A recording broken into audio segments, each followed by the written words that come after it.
Good morning, New Life.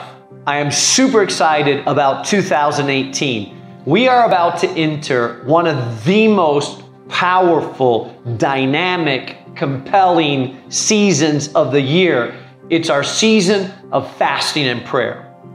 I know not everybody's cheering. I know not everybody's excited because fasting and praying is hard. But we are about to ask thousands of people throughout our 25 different locations, 40-some different worship services, English, Spanish, Mandarin, to participate in 21 days where we voluntarily abstain from food for the purpose of seeking God more intently. Now, I know some of you, it's your first time you fasted, so you're like, what's all this fasting about? Let me just clarify a couple of things. Fasting is not penance. We are not fasting to say, God, I'm going to sacrifice something so I can be right before you, or I'm going to do this sacrifice so that your favor would come upon me. That's blasphemy. Jesus paid everything at the cross of Christ. It's paid 100% in full.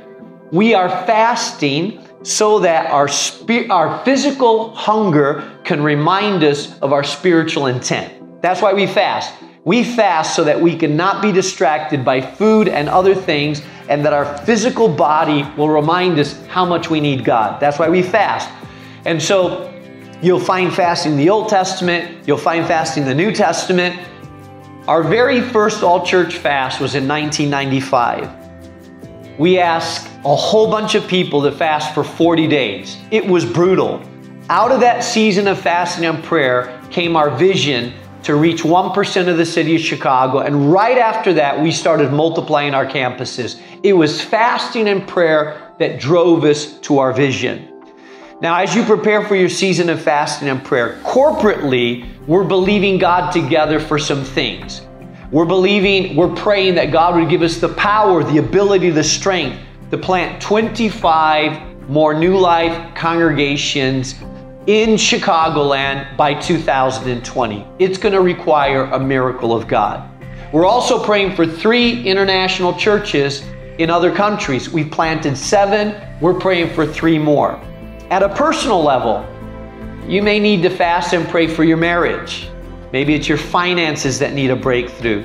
Maybe it's an addiction that needs to be completely broken. Maybe it's a relationship that needs to be fixed. Maybe your heart right now is at a real low place spiritually, and you need the fire of God to come back into your spirit. So I don't know exactly what God needs to do in your life, but I do know that these 21 days can be compelling.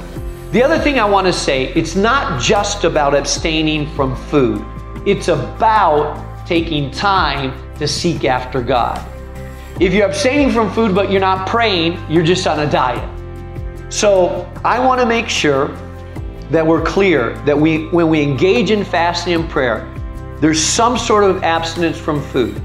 Now, you'll have to figure out what you can do. You'll have to figure out physically what you're able to do, your job, your schedule, and whether you have any health issues. But you need to abstain from food in a way that stretches you. Secondly, you need to set aside time to pray every day. Not just regular prayer, but more intense prayer, specifically about not only our corporate prayer requests before God, but your personal prayer requests before God. And thirdly, I'm going to ask that you also take time to participate in some of our corporate prayer gatherings so that we together as a church pray that God would move. Every significant breakthrough that we have had as a church has come on the heels of fasting and prayer. So I want to challenge you, encourage you, urge you, participate in this, and let's see what God does. God bless you, New Life.